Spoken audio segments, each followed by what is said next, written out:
serving the Republic of the Philippines for more than 75 years. Ito po ang Presidential Broadcast Service.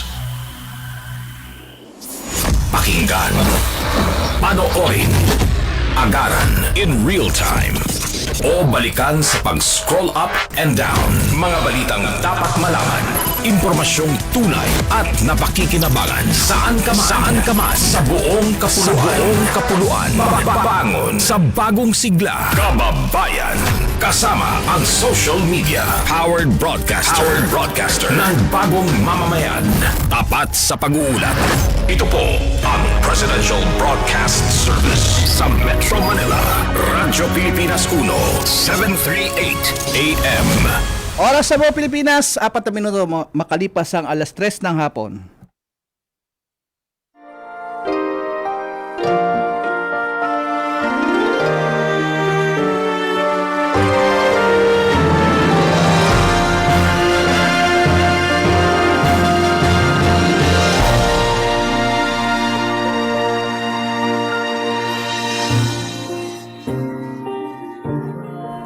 Isang magandang hapon po sa inyong lahat at welcome po tayo sa ating programang Kalinga Hatid ng Red Cross dito po sa Radyo Pilipinas, ika-18 ng buwan ng Agosto.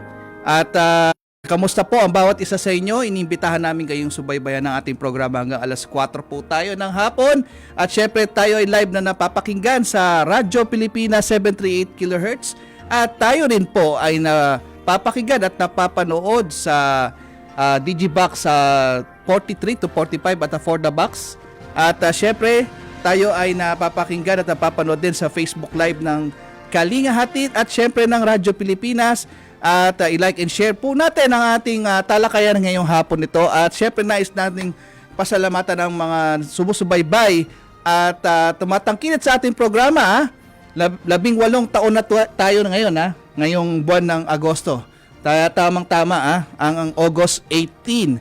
So, siyempre, nais nating pasalamatan ng bumubuo ng ating programa mula sa Presidential Broadcasting Service ang ating Director Bong Aportadera, ang ating Station Manager Sir Alan Alyanige, si Sir Ray Sampang at si Sir Maki, ang nasa technical side Orly Lopez and Ma'am Joy Timidan. Okay? At sa ating Philippine Red Cross, ang ating Chairman and CEO Richard J. Gordon, ang ating Vice Chairperson, si Governor Corazon Alma de Leon, kasama ng ating Secretary General Dr. Gwen Pang at iba pang Board of Governors, ang mga chapter administrator at mga Board of Directors sa mahigit 100 chapters ng Philippine Red Cross, kasama dyan ang mga 143 volunteers natin at Red Cross Youth. So hindi na natin patatagalin pa, makakasama natin via Zoom ang ating laging kasama, Vice Chairperson Governor Corazon Alma de Leon. Magandang hapon po, Gob.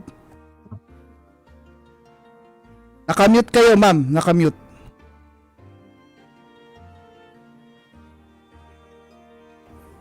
Yung mute po. Okay na? Yan, okay na po.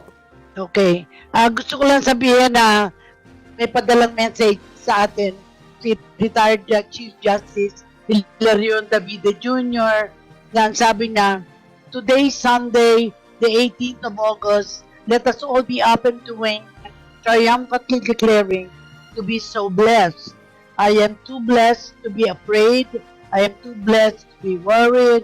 I am too blessed to be upset. I'm too blessed to be stressed. I'm too blessed to be weak. I'm too blessed to be jealous. I'm too blessed to be selfish. I have seen God doing so many great things in me and for and making miracles today. I'm so blessed. Thank you, Lord, for loving me beyond and without measure. Maraming salamat kay retired Chief Justice Hilarion Davide Jr. for his message at ako excited na rin dahil ang unang-unang pananguhin natin dito ay ang Council Chairperson ng PRC Rizal Chapter, isang kaibigan ng San Juan Branch, si Miss Pilar Tan Lim. Bukod dito, Tan Lee rather, at bukod dito ay nasa larawan na si Kagawad Ryan Silva na Red Cross 143 volunteer. Talagang malakas na malakas ang dating niya. Wala pa si Zenaida Flores, officer in charge ng branch coordinator, PC Rizal Chapter, PRC Rizal Cap, Nandyan. San Juan Branch. Nandyan na rin po, ma'am. Dumating na ba? Nandyan na rin po. Nandiyan na, okay. Opo. Pero, siyempre, kaibigan natin, si Pilar Tanli, ay unahin muna natin, kumusta ang Philippine Red Cross Rizal Chapter ng San Juan City Branch? Go ahead. Yan. Pilar. Magandang hapon. Tagal namin kayong hindi nakasama. Yes! Magandang hapon sa inyo, Ma'am Cora. Magandang hapon. Yes. And of course, Edison, thank you. At napaunlakan mo ang San Juan City Branch. At syempre, kasama ko si Kagawad Raymond Silva. Siya po yung pinaka-active na kagawad na ulit-ulit na active ng San Juan City Branch. Si Zenny po hirap daw pumasok. Pero magandang hapon po sa inyong lahat. Mabuti po ang San Juan City Branch. Napaka-active at talagang nag-i-stand out sa city po.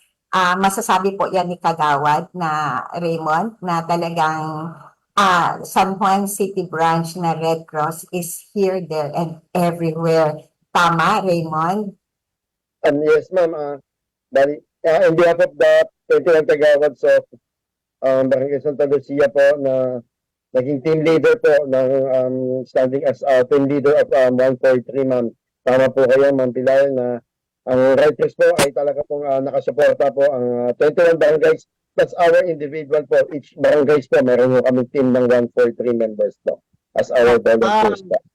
I am sure, tuwan-tuwa pag narinig yan ni Chairman Gordon sapagkat ng 2006, sinisimula na yung Red Cross 143 na yan. At kung iisipin natin, at nandito na si Senaida Flores, Officer in Charge of the Branch Coordinator, no? Mag-greet ka muna, Senaida. Yan. Ma'am Senny. Hello po. Good afternoon po sa lahat po ng nakikinig at nanonood po sa social media. Thank you po for inviting us. In-invite niyo po ang Red Cross San Juan City Branch po. Yan. Thank you. As usual, ang tanong natin, sino-sino ang mga miyembro ng Board of Directors ng chapter at saan matatagpuan ang opisina ng Philippine Red Cross Taguig sa Taguig City yata, no? Taguig City? San San Juan po. San Juan City. San Juan po. Oh, San Juan. Sorry. Senny? You can give siguro some of the members. Yeah. Go ahead. Yes, okay. So, syempre, nandito po ang aming chairman na Okay, very yes. supportive, Ma'am Pilar Tanli. We have also siya po ang aming auditor dito sa San Juan Branch, si Ma'am Lisa Tanso. And then our treasurer, Jeffrey C.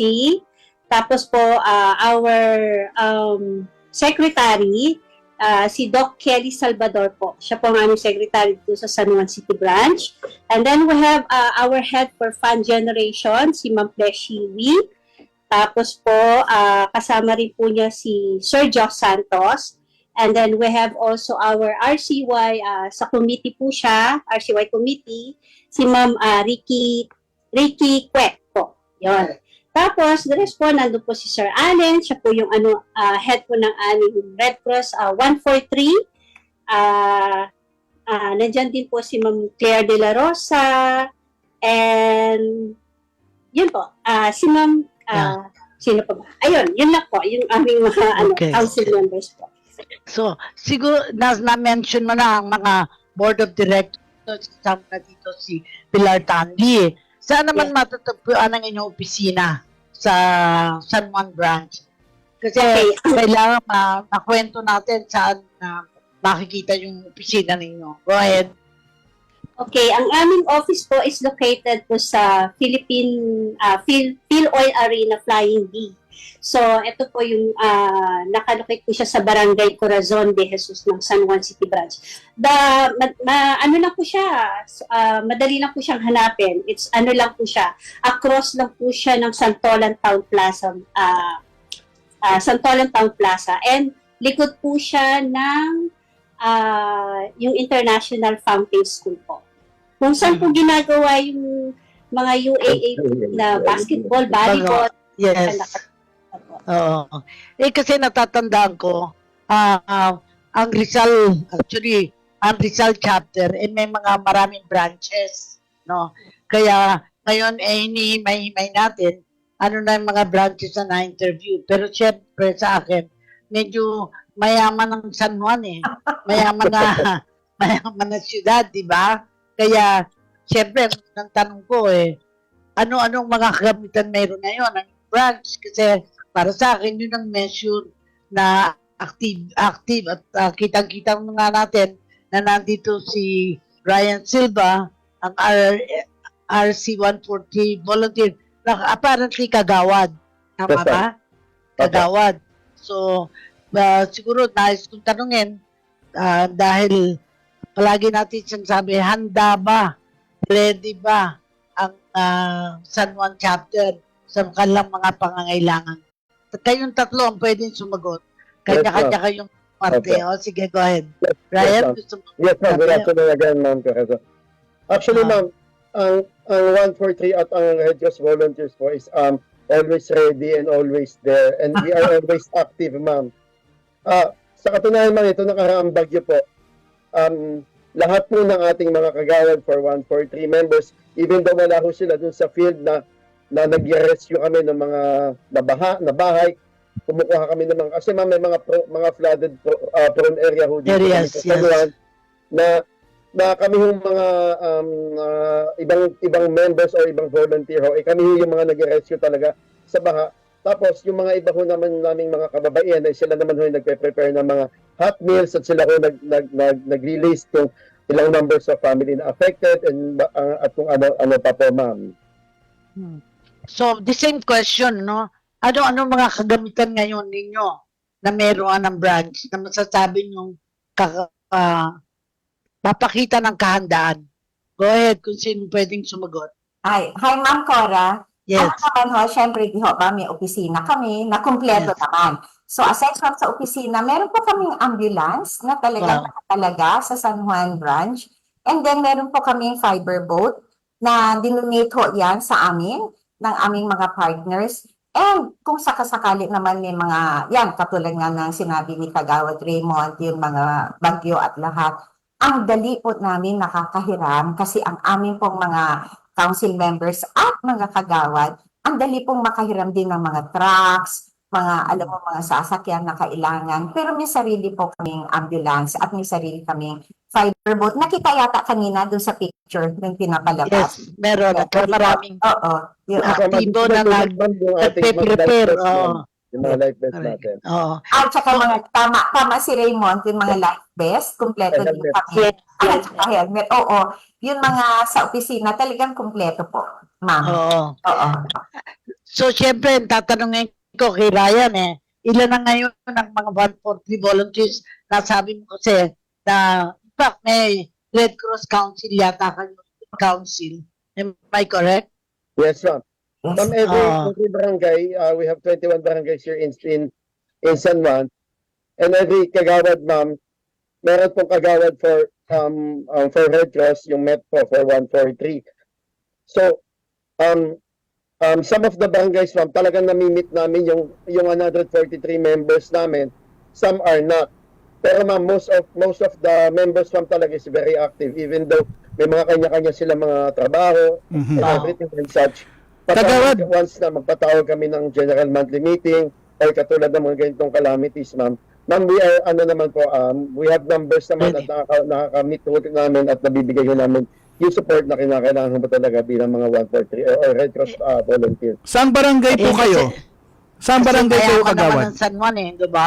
Opo. Mayaman din ng mga officers. Katulad ng ating council chairperson. Natin masasabing mahirap. Pero siguro ano ang kadalasan ngayong trahedya? O sa kuna na tinutugunan ng inyong branch? Kasi nitong huling bagyo, di ba?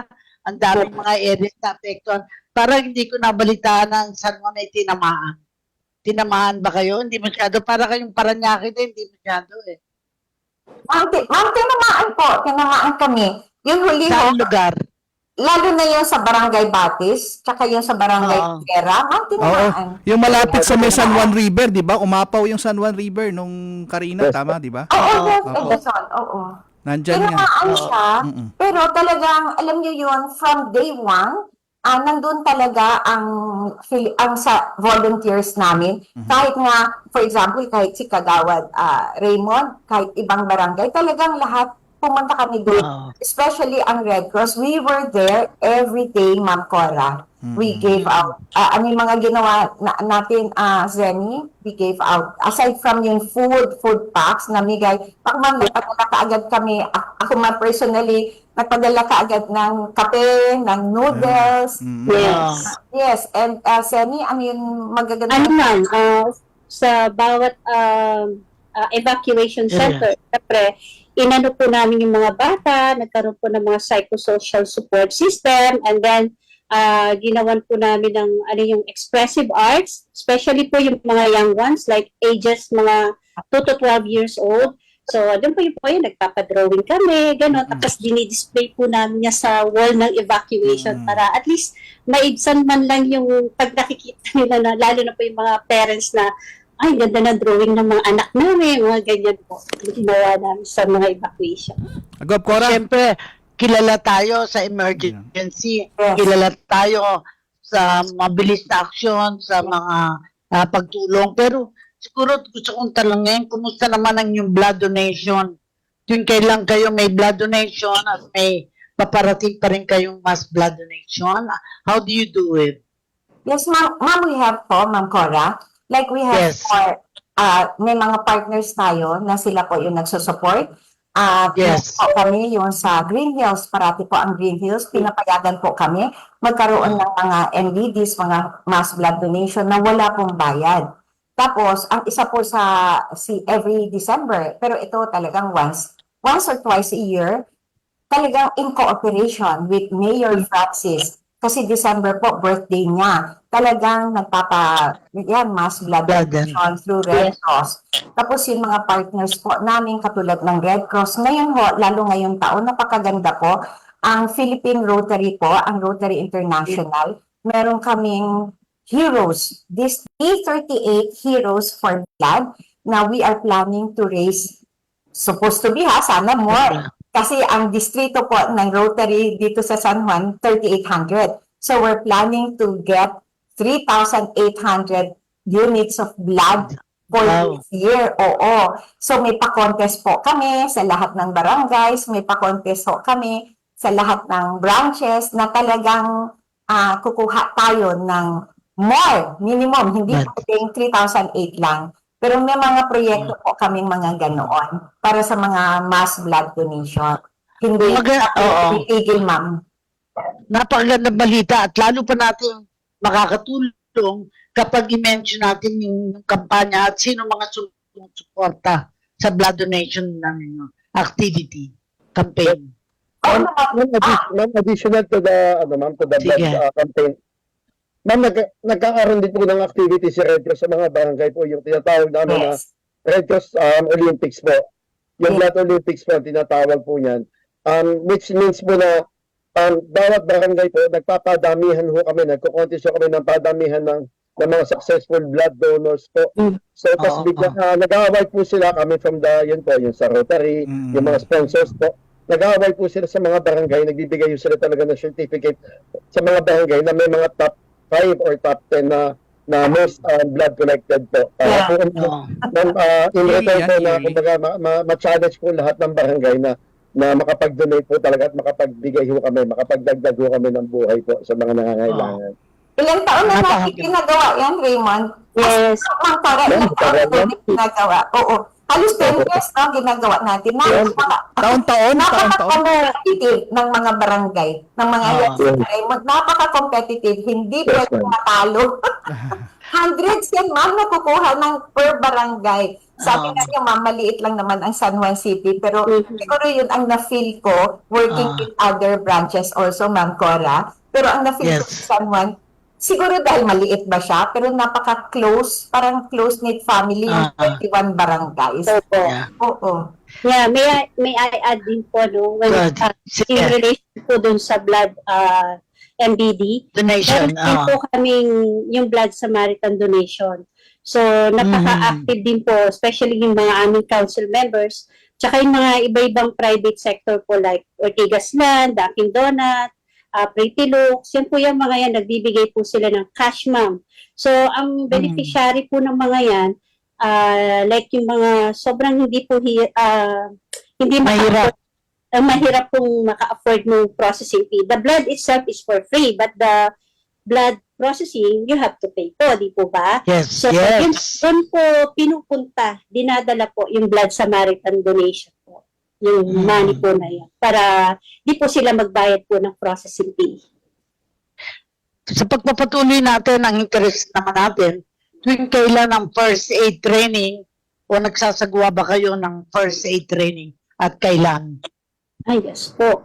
Actually, katatapos lang po namin ng first aid training nung February. February, di po ako nagkakamali, 15, 16, 17. Opo, this year lang po. Ginawa po namin sa Pinaglabanan Elementary School. Sobrang 100 participants po ang nakisali. Ano po yan, iba-ibang barangay po ang sumali dyan. This is for the ano lang po, na alam niyo yung matuto sila, not just for the community, na paano mag-first aid, paano mag-CPR, para din po sa kanilang bawat pamilya, sa bawat tahanan po yung Yes, ginawa. livestock attendant. Yes. Ano Siyempre, po yan? Naging project po ni Rotary, District 3A Tahan. Tapos total naging na project, mention mo na ang Rotary, palaging na-associate yan pag pinag-uusapan ang programa para sa fundraising. Kasi ang organisasyon na walang pondo ay pataylo. Ibig sabihin, hindi nabubuhay, hindi nabubuhay. Kaya, maring natatawa tayo, pero talagang katulad na po, sabi mo, maliit nga ang San Juan, pero Yes. hindi pinag-uusapan ng maliit, ang pinag-uusapan ang pagbibigay, pagtulong sa atin sa Red Cross. At bukod sa inyo, sino-sino mga ehensya na katuwang naman ninyo para sa fundraising, nakapartner na ninyo? Siguro, parehong si Ryan, si Pilar, at saka yung ating si Zenny, can talk about it. So, Go ahead. yun ang mga partners natin. Simulan mo na. Siguro, yung mga council members for the District 1 and 2 po, Council, yung mga yes. councilors po, nagyan. Very supportive din po sila sa pagbibigay sa amin ng tulong. Plus, ma'am, sige ma'am Zen, kung meron po tayo ibang. sorry, yung fundraising.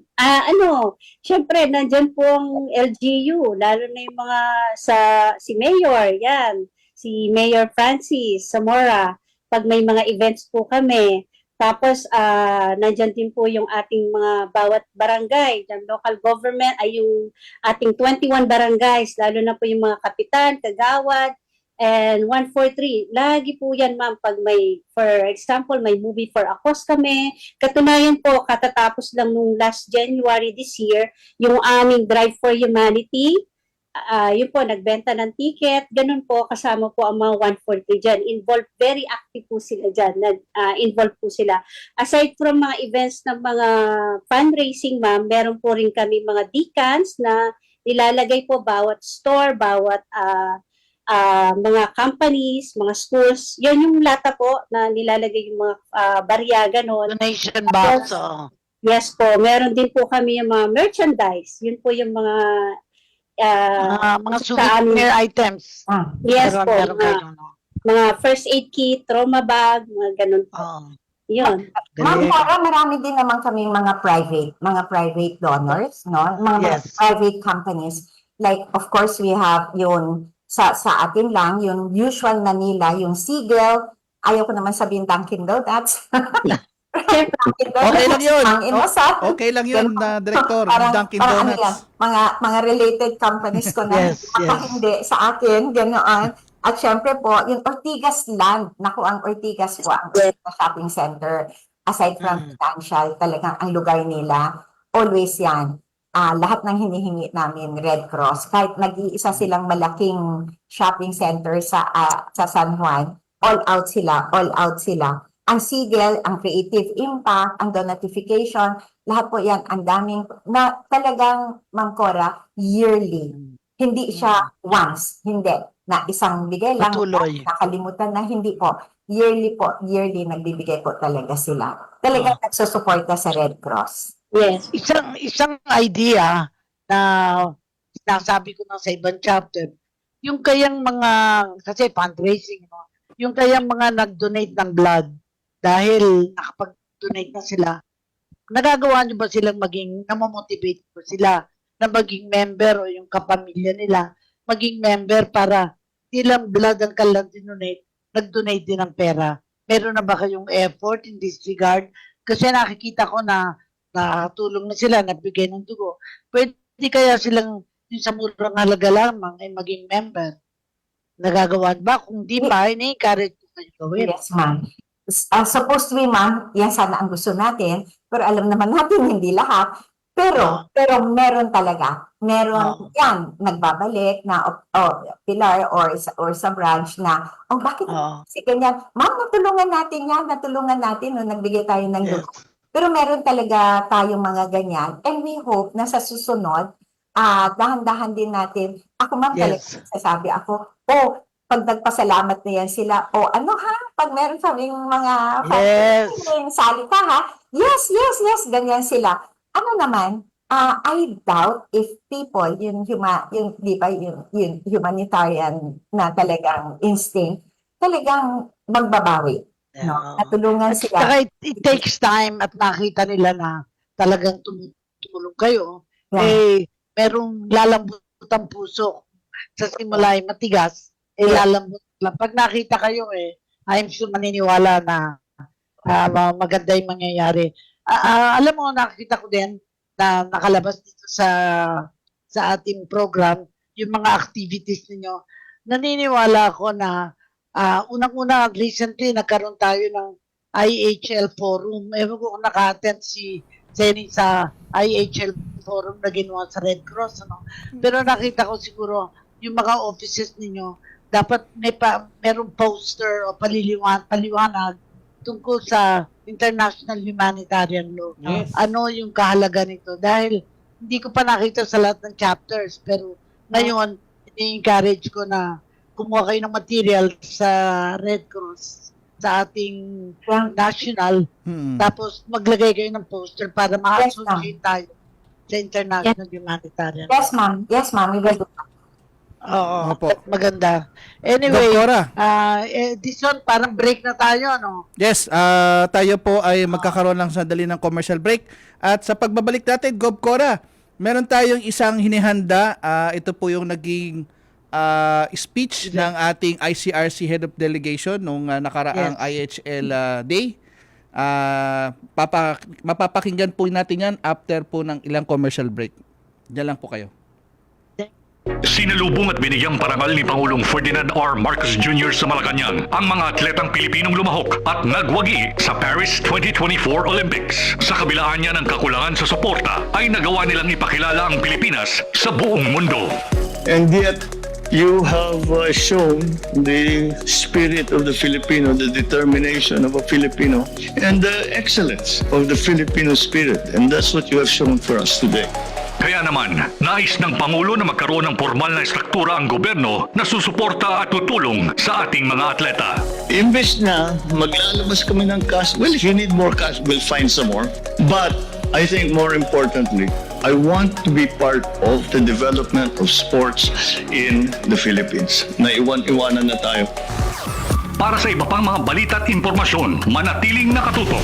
Tapat sa pag-uulat, Radyo Pilipinas. Radyo Pilipinas is on Viber. Viber. One tap and swipe. Nandyan na lahat. Receive credible news and information. Pati mga trending topics at videos. Sure na meron dito niyan. Stay on track with Radyo Pilipinas on Viber. Pick up real news. Catch the latest and biggest stories. Search Radyo Pilipinas on Viber and hop in to our community. Okay, thank you, dear ICRC colleagues and friends in IHL today. On behalf of the International Committee of the Red Cross, please allow me to express my appreciation for your presence here. 2024, it marks the 75th anniversary of the 1949 Geneva Conventions, and we will use this as an opportunity to raise awareness of the enduring importance of domestic laws in protecting victims of armed conflict. So the ICRC works in 100 countries on the ground. In our continuing effort to protect and assist victims of armed conflict, our colleagues see with their own eyes the terrible consequences of unchecked fighting and wars every day. Like many, we despise the horrendous toll that armed conflicts bring. This compels us to speak up. When talk of war and the imagery of war frequently and even casually pervade the public discourse. Consider a situation where conflict-displaced individuals can find refuge in camps that are well managed, where families separated by violence is avoided, and authorities provide the necessary documentation and facilitate their safe return. If we minimize damage to civilian infrastructure, repairs to critical essential services can be expedited. Healthcare structures, schools, and water networks can be repaired faster. If, for those families whose loved ones died in the chaos of war, authorities can establish an organized registration and tracking system to enable government and forensic teams to identify the deceased, they can offer knowledge, certainty, and closure to those families. These are just some examples of what could happen when parties to the armed conflict work in good faith and respect and ensure respect for IHL. War is always disastrous, but endless, excessive human suffering is not an inevitable outcome. When we have more respect for the rules of war, fewer destroyed homes, fewer war crimes, less cruelty and hatred, some of the roadblocks to sustainable peacemaking can be avoided. Whenever the brutality of war is limited by affirming the importance of IHL, this reaffirms our common humanity. When IHL is respected, lives are saved, and a level of dignity is preserved. By focusing on protection of people through rules that uphold the basic human values, IHL has stood the test of time and remains relevant now, just as it was in 1949. Furthermore, IHL has adapted and continues to adapt to cover new means and methods of warfare. Ultimately, IHL remains fit for purpose, which is to protect persons who do not or no longer take part in fighting, and to limit the means and methods of warfare to maintain some humanity in armed conflicts, save lives and reduce suffering. Let me once more express my appreciation to all of you for being here today. May our discussion be engaging and offer much food for thought and ideas for action. Thank you again. Maraming salamat po. Yan po ang naging mensahe o speech po ni Mr. Johannes Brewer, ang ICRC Head of Delegation, na nagkaroon po tayo ng IHL Day dyan po sa Philippine Red Cross National Headquarters. At nais lang natin na pasalamatan ng mga nanonood sa atin sa Facebook Live. Almost 30 viewers po tayo ha. At pasalamatan natin itong si Ana Catalan Besinio, si Ruchi Ubay-Ubay, Elsa Abdon, si Ian Malcampo, sabi niya Go San Juan Branch, si Ma'am Donna Jean Garcia ng Parañaque, at si Sir Robert Dacles, ang kanilang chapter administrator ng buong Rizal. Sabi niya, hello po Director Pilar Lee and Ma'am Zenny, mabuhay ang Philippine Red Cross Rizal Chapter San Juan Branch. At sabi ni Ian Malcampo, good afternoon Gob Cora and Sir Edison. At si Benji Raimundo, sabi niya, good afternoon Ma'am Cora, Benji Raimundo po, dating kasama nyo sa pondo ng Pinoy Diocese ng Antipolo sa Red Cross Rizal Chapter, na ako, IHL Disseminator ng West Branch Montalban. God bless po. Ayan, Gob Cora. Dati daw po siya. Sinabi ko kay Edison, babasahin niya yung mga nanonood para naman maganahan. Opo. At ako magbabalita din ako kasi nag-report ng ating SecGen na in-inform si Chairman na a total of 5 specialized hemodialysis nurses from the Philippine Red Cross have been sent to San Lazaro Hospital and starting yata the date noong 15, ano? Yes po. At San Lazaro Hospital during Saturdays and Tuesdays to assist with leptospirosis Opo. cases in the intensive care unit. This deployment is a focused response to a health crisis requiring specific medical expertise in managing the complication of leptospirosis, particularly kidney-related issues that PRC hemodialysis nurses are trained to address. Binabalita, parang nagdadagdag na rin ako ng balita na iniuulat natin from the office of the Secretary General. Sa pagpatuloy natin, siyempre this portion ay interesado tayo. Sino ba si Pilar Tanli? Sino ba si Ryan Silva? Sino ba si Zenaida Flores? Unang-una, bakit natin tinatanong to? Kasi naniniwala ako na hindi naman kayo pumutok lang sa buko dyan sa Red Cross. May pinagsimulan kayo.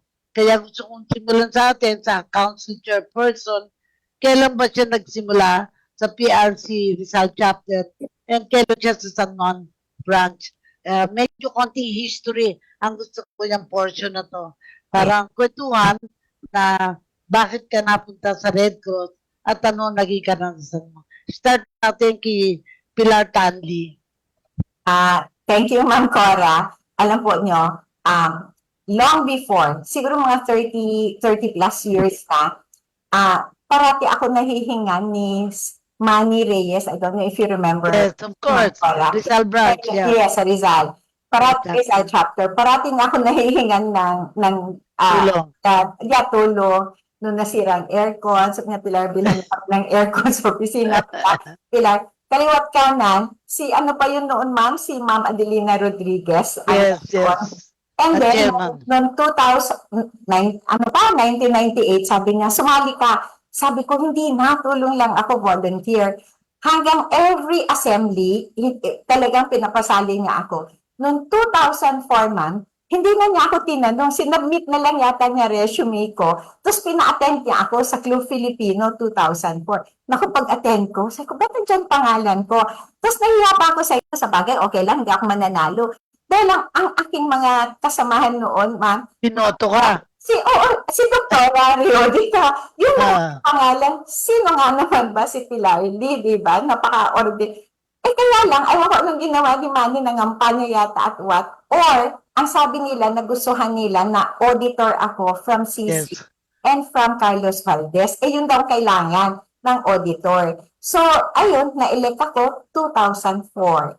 Matagal na pala, ha? Yes, 2004. And then, noon nasabi ng aming chairman, Freddy Burgos, na sa lawak ng Rizal Chapter, gumawa tayo ng branches. Yes. Sa San Juan ako yung nakatoka na sabi nga, mag-start ka ng San Juan branch.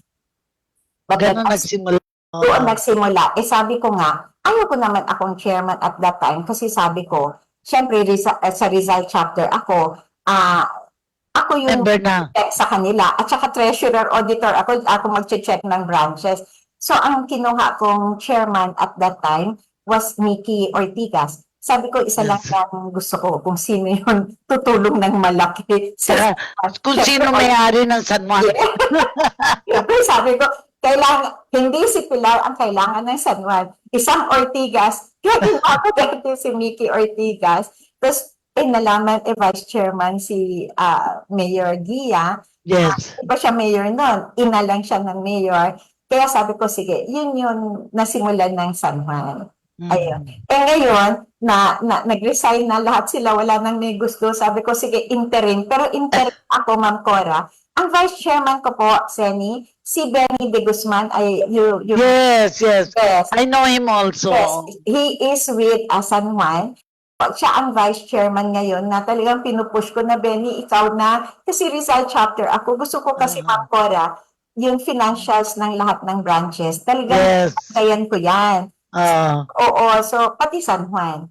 So yun start ng San Juan na hanggang ngayon naman kahit hindi na Estrada o kahit hindi na Ercito, kahit si Mayor Francis, napaka ganda naman ng relationship namin. Dahil sa start pa lang, pinakita ko naman, Ma'am Cora, na hindi ito political. Oo. Cross Pero speaking of political, hindi ano, kasi yung father ni Mayor Francis Zamora, di ba si Ronnie Zamora, yes. alam mo, nung time ni Presidente Erap, pag hindi nag-attend ng function ng civil service, si Erap, si Ronnie Zamora talaga ang nagko-cover. Kaya in a way, feeling ko appreciated ko siya. And I'm sure the son, si Mayor Francis, ganun din, ano, dahil active din, ano. Ngayon, siguro, dahil nakwento mo ng history mo, parang talagang tiga-kwenta ka. Kasi kailangan talagang tingnan yung kaperahan ng Red Cross. Kasi hindi pwedeng mawala ang pera ng Red Cross. Kasi parang ako paniniwala ko, this is where we need honest people in the staff, the board, para accountable tayo to the organization. Of course, hindi nawawala ang ating kagawad na si Ryan Silva sa kanyang 143 volunteers at saka yung paniniwala ko, napakahalaga yung suportado ka ng mga kasamahan mo. Go ahead, Ryan. Anong naging experience mo being the Red Cross 143 volunteer in charge? In charge, I think, no? Go ahead. Ma'am, ako naman, I started being a volunteer parang nung panahon ng Ondoy. Yes. Kasi during that time, ma'am, nahilig ako yung sumasama ako, pupunta ako sa Alsan Agency to repack. Tapos nung na-elect ako ng kagawad ng 2010, doon kami nagkaroon ng sa pag-ISO ng dating Councilor Allen Silvano. Isinama ho sa aming chairmanship o ang aming pong Red Cross. So from there po, ang naging parang inabot ko sa Red Cross muna is si Sir Joshua. Parang Yes. siya coordinator during that time. So from there po, doon nabuo yung aking pagiging volunteerism. Yung mas nakita ko, mas naging deep yung knowledge ko sa volunteerism. Tapos nakita ko na, hindi lang pala ganito, no? So dito ho kasi sa San Juan, meron ho kami tinatawag na chairperson for BDRMC. Yes. So napasok ho ako doon, bilang part of my chairmanship, at na-elect po ako for District 1 and 2 as president for BDRMC. Plus po the 21 kagawads for Red Cross po ng different barangays po. Doon po namin nakita at nasimulan kung paano ho talagang gumalaw at kumilos ang mga volunteers at paano ho kami makakuha ng 143 members sa pamamagitan nga po ng mga binibigay naming mga training sa kanila. Yes. Yes, ma'am.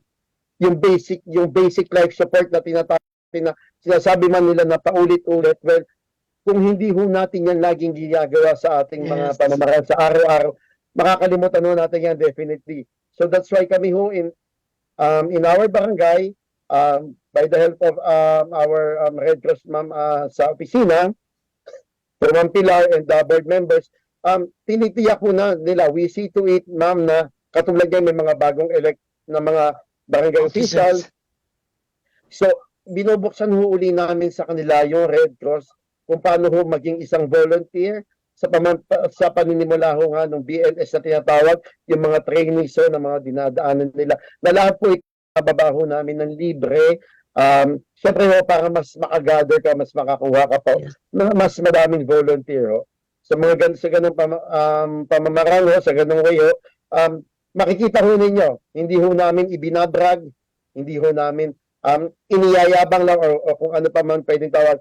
At pag sinabi nyo Red Cross 143 ng San Juan, siguro baka kulangin ho ang team ng arena. Kung sabihin mo natin, ever since mula ho doon sa nabuo namin na mga teachers po na naging 143 members namin, plus the Red Cross Youth, yung mga estudyante ho namin, na very active sa Red Cross. In fact, nagkaroon pa nga ho kami ng contest na parang Little Miss and Mr. and Miss Red Cross po, Red Cross Youth. Sinasama ho namin kasi hindi ho namin binabaliwala ang kabataan. Kasi sila ho yung nagiging ano natin eh. Kaya nga ho kami may basic life support para ho maging lifesaver at home sila. Yes. Matutunan nila, mabukas yung isip nila, ano sila ng enough o tamang kakayahan kung paano ho ang maging isang lifesaver.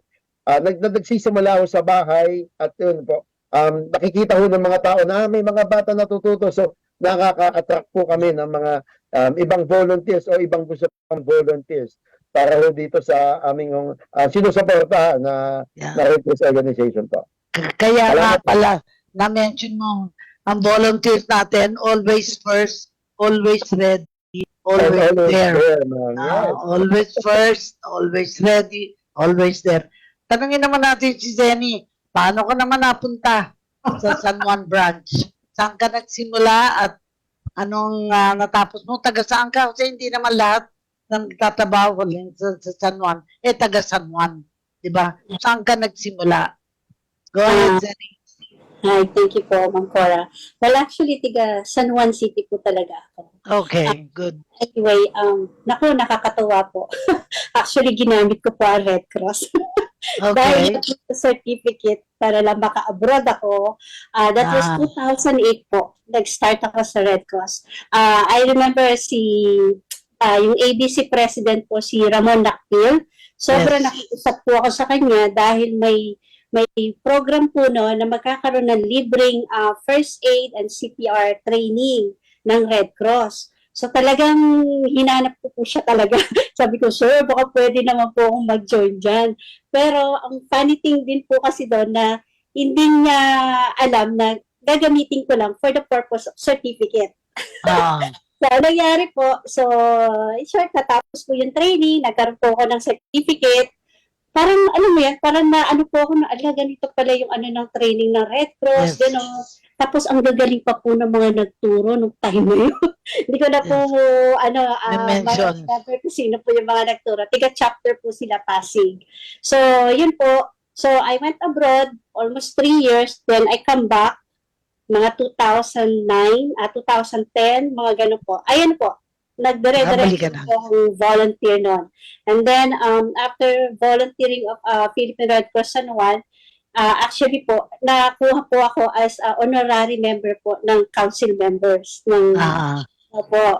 So, ayun po. After that, po ako na as 143 champion. And then, after that po, ayun, naging staff na po ako sa Red Cross. Maganda-ganda mga kasaysayan na dito sa programa natin, inaalam natin kung bakit na-involved sa Red Cross. At syempre, ang huling tanong na pinakamahirap, ano-anong mga kasulukuyang challenges pa na hinaharap ng inyong branch? Syempre, pag sinabing challenge, kanya-kanya ang pananaw nyo dyan, ano? Pero ako naniniwala, hindi natin re-reviewin ano pa yung challenges, we will stop para tayong, kampante. Hindi pwede talaga sa Red Cross maging kampante. Kailangan patuloy na palakasin, patuloy ang pag-ugnayan para masabi natin we are the foremost humanitarian organization. So, sisimulan natin, baliktarin naman natin, simulan natin kay Zenny uli, no? Para closing na rin tayo. Sige, ano yung nakikita mo challenge pa bilang officer in charge at branch coordinator? Well, to be honest po, one of the ng challenges ngayon sa amin, marami naman pong volunteer, but as we all know po, volunteer is come and go.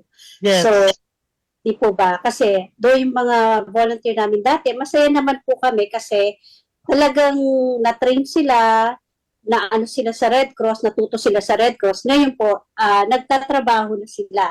So, yung mga natutunan po nila sa Red Cross is dinadala pa rin po nila. Though, active pa rin naman po sila until up to now. Lalo na po pag yung mga, yun lang po, yung may mga ibang barangays pa rin po na medyo challenge po yung aming pag-recruit pa rin po ng aming mga 143. At saka ang realidad na pagpapalit yung mga pamunuan ng barangay. So, yung mga bagong dumating, kailangan din continuous ang training. Yes, opo. Kaya napakalaga. At yan nakikagawad Ryan Silva dahil masasabi ko na you must ensure na may silver lining ang ating Red Cross. No? Para hindi na mamatay ang apoy ng pagmamahal sa Red Cross. So ano naman Cora? sa iyo ang sa kasalukuyan challenge na inaharap ng inyong branch sa iyong pananaw? Yes, ma'am. Katulad ng sinabi niyo, ma'am, na may mga bago na i-elect, may bago na ilalagay, na bago na i-assign. Ang kagandahan naman ho, ma'am, dito sa barangay, for example, ako, ngayon po, hindi na ho ako kasalukuyang agawad. May na-elect ho na bagong agawad at may na-i-assign ho na bagong kagawad for Red Cross. Katulad ho ako, bilang isang dati Red Crosser, na until now is volunteer. Ngayon, ang suporta ko, binibigay ko ho doon sa aking pumalit na kagawad na nai-assign at mas pinupush ko ho siya na kung paano ako naging active sa Red Cross, dapat ho ganun ho din siya maging active. At tas talaga ho, ginagabayan ko ho siya at pinapakilala ko sa kanya yung mga nabuo ko 143 dito na siya na ho ang mamumuno sa ganitong panahon. At sa challenges naman po, ma'am, everyday ho, ma'am, sa field, kami ho mga nasa field So everyday is a challenge for us. So everyday ho, hindi ho namin, kaya nga kailangan ho, may uplift, may level up po lahat ng mga trainings or kung ano pa man ang nasimulan ho ninyo. At saka ang isa pa nga ho, syempre, another pong challenge just dito or challenge na hinaharap namin is yung bang ma-level up din ho yung ating mga kagamitan. Syempre ho, may mga wear and tear tayo. Masisira yun. Yes, ma'am, correct po. May mga wear and tear po tayo. So, even though, syempre, pinangangalagaan ho namin yan, iniingatan ho namin yan, dahil ho yan ho ay talagang nakakasagi po tayo at nakakatulong ho tayo na malaki. Pero syempre, kailangan ho natin din i-level up. So, siguro, isa challenges, yan lang ho ang pinaka nakikita ko muna so far ngayon. Yung talagang ma-level up natin yung ating mga equipment so that we can, di ba ho, mas makakilos tayo at mas mahabaan natin at malawakan ho natin yung ating mga magiging dapat sa mga darating mga panahon po. Gobcora. Kailangan padamihin talaga. Gobcora. Kay Pilar Tanli, syempre, kaperahan ang tinitingnan niya. Dahil kaya yan auditor, kaya yan treasurer, tinitingnan paano ma-maintain ang kaperahan ng wala naman chapter na pag walang pera, mamamatay Nakita ko yan sa mga branches or whatever. Kaya mahalaga, a person like Pilar Tanlin, very important sa kahit na saan samahan. So sa'yo naman, ano pa yung challenge, kung yung challenge, bukod sa, alam mo nang, you need to raise the money para magpatuloy ang ating branches. Go ahead. Tama ko, sinabi niyo, Ma'am Cora, no? Hindi ko masyadong pinoproblema yung services natin. Parang kayang-kaya ni Zenny, kayang-kaya ni Raymond yan. Hindi ko problema. Dahil hindi ako pupunta sa baha, baka imbes na ako tutulog, ako pa isa-save nila ng ating volunteers. So, sabi ko, pag service sa inyo, fundraising, yan ang parati ko sinasabing trabaho ng mga directors, trabaho ng mga council members, no? Ang fundraising talaga. Alam naman natin, Ma'am Cora, lalo na siguro kayo na years and years ago, yun malalaking kumpanyang sumusuporta sa atin. Minsan, sariling foundation na. So, minsan, hindi na ako nakakahingi kasi meron din sila sariling foundation. Nagiging, instead na tumutulong sa akin, nagiging katapat pa natin sa paghingi. No? So, talagang challenge until now, always ang ating fundraising. But for San Juan, totoo fundraising din. Pero, Ma'am, parang may wish po ako ngayon na parang challenge ko talaga for the past 10 years is magkaroon ng bagong opisina. Yun talaga ang hinihingi ko sa San Juan, magkaroon ng bagong opisina. Sabi po kanina ni Zenny, meron kami mga trainings, di ba? Nasa eskwelahan ginawa, sa San Juan High School. Minsan, always, pag pumupunta ako sa opisina, unannounced, any day at random, may nagtitraining. Awang-awa ako sa opisina dahil punong-puno yung pati yung office, pati yung halos sa kitchen na, doon na ginagawa yung training na ang dami-dami na nagpapatraining sa San Juan City at sa lahat naman ng branches na wala talaga kaming lugar. Nasabi ko... Well, isang panaginip na pwede nating ma-realize and I hope hindi masyadong matagal sama-samang pagkilos, hindi lang ang branch, ang chapter, and of course the national. Magtutulungan tayo para matiyak natin mapapalakas lang natin. Edison, time na ba? Yes po, overtime na po tayo, Gob Cora, at siguro hingin na lang natin si Ma'am Pilarly na mabilis lang na final message. Sige. Thank you very much, Edison. Nice to see you again. Thank you for the opportunity. Maraming salamat at sa lahat ho ng nakikinig. Yes. Huwag ko sana kayong tumigil sa pagtulong sa Philippine Red Cross. Napaka-importante po ng mga ginagawa namin. Alam ho niyo, sa dugo na lang, sa trainings na lang, wala kaming katapat. Kami lang po yun. Kaming organization lang ang talagang kaya na magganyaan ng tulong ang dugo at ang trainings. Maraming salamat po doon sa mga tumulong at maraming salamat po doon sa tutulong pa po sa amin. Ma'am Pilarly, maraming salamat at it's good to see you again and to have this on the program. Gob Cora, wala na po tayong oras. Ano po inyong final message? Ito, isang prayer para sa mga sumali sa atin ngayon. Prayer for the nation. Prayer for your branch. Lord, let me be the change I want to see. To do with strength and wisdom all that needs to be done and become the hope that I can be. Set me free from my fears and hesitations. Grant me the courage and humility. Fill me with spirit to face the challenge and start the change I long to see. Even if I'm not the light, I can be the spark in faith, service, and communion. Let us start the change we want to see, the change that begins in me. At dasalan natin na magkaroon ng magandang branch office na ang San Juan. And I want to attend the inauguration. Maraming Amen to salamat. that. Amen to that. Thank you very much po sa lahat ng mga nakasama natin mula sa Philippine Red Cross Rizal Chapter San Juan Branch at syempre sa kanilang administrator sa buong Rizal, si Sir Robert Dacles. Ito po si Edison Enriquez at kasunod na po ang pagbabalita hatid ni Sir Albert Sebastian at kasunod na programa ni Vance Fernandez Pulso ng Pilipino eksaktong alas 4 ng hapon. We know you're always on the go. Pero